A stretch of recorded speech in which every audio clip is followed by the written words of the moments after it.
ഇടുക്കിയിൽ KSRTC സർവീസുകൾ പ്രതിസന്ധിയിൽ. വിവിധ ഡിപ്പോകളിൽ നിന്നും ദീർഘദൂര സർവീസുകളടക്കം പതിവായി മുടങ്ങുകയാണ്. കേടുപാടുകൾ മൂലം ഗാരേജിലായ ബസ്സുകൾക്ക് പകരം ഓടിക്കാൻ ബസ്സുകൾ ഇല്ലാത്തതാണ് പ്രതിസന്ധിക്ക് കാരണം. ഹൈറേഞ്ചിലെ ഡിപ്പോകളിൽ ഉള്ളതിൽ ഭൂരിഭാഗം കാലപ്പഴക്കം ചെന്ന ബസ്സുകളാണെന്നും ആക്ഷേപമുണ്ട്. 21 സർവീസുകൾ മാത്രമുള്ള നെടുങ്കണ്ടം ഡിപ്പോയിൽ നിന്ന് കഴിഞ്ഞ ദിവസങ്ങളിൽ മുടങ്ങിയത് 7 സർവീസുകളാണ്. കുമളിയിൽ നിന്ന് 38 സർവീസുകളിൽ 7ഉം കട്ടപ്പനയിൽ 35 സർവീസുകളിൽ 5ഉം മുടങ്ങി. മൂന്നാർ, മൂലമറ്റം, തൊടുപുഴ ഡിപ്പോകളിലും സമാന സാഹചര്യമാണുള്ളത്. ഗ്രാമീണ മേഖലയിൽ നിന്നും കോട്ടയം, എറണാകുളം, ചങ്ങനാശ്ശേരി, തിരുവല്ല തുടങ്ങിയ ദീർഘദൂര മേഖലകളിലേക്കുള്ള സർവീസുകൾ ഉൾപ്പെടെ അന്തർ സംസ്ഥാന സർവീസുകളും മുടങ്ങുന്നവയിലുണ്ട്.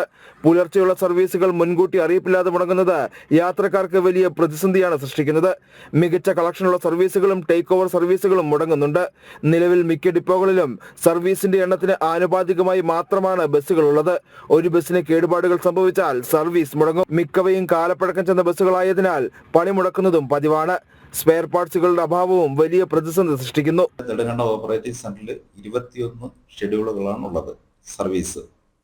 അതിൽ നമുക്ക് മാക്സിമം ഇപ്പം നമുക്ക് അയക്കാൻ പറ്റുന്നത് 15, 16 ആവറേജ് എത്ര സർവീസുകൾ നമുക്ക് അയക്കാൻ പറ്റുന്നുള്ളൂ. കാരണം നമുക്ക് ബസ്സുകളുടെ അഭാവമാണ്.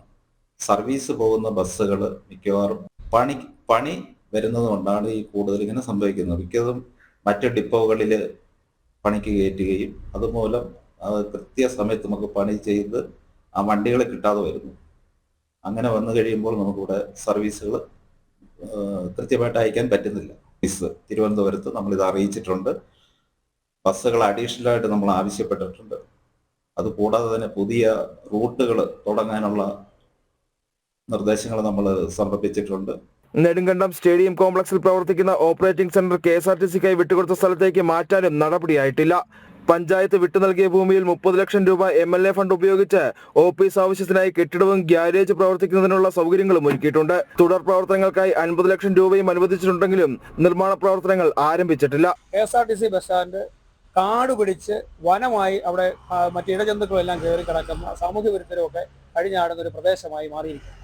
ശാശ്വതമായി ഏറ്റവും വേഗതയിൽ പ്രവർത്തനം ആരംഭിക്കുന്നതിനുള്ള ക്രമീകരണങ്ങൾ ഗവൺമെന്റിന്റെ ഭാഗത്തുനിന്നുണ്ടാകും. KSRTC ബസ്സുകൾ ഇപ്പം സന്ധ്യ ആയാൽ നെടുങ്കണ്ടം ടൗണിലെ റോഡിന്റെ ഇരുവശത്തുമാണ് പാർക്ക് ചെയ്യുന്നത്.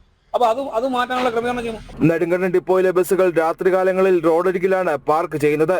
KSRTCക്കായി വിട്ടു നൽകപ്പെട്ട സ്ഥലവും അനുബന്ധ സൗകര്യങ്ങളും കാടുപിടിച്ച് നശിക്കുമ്പോഴാണ് ഈ അവസ്ഥ. ജനം, ഇടുക്കി.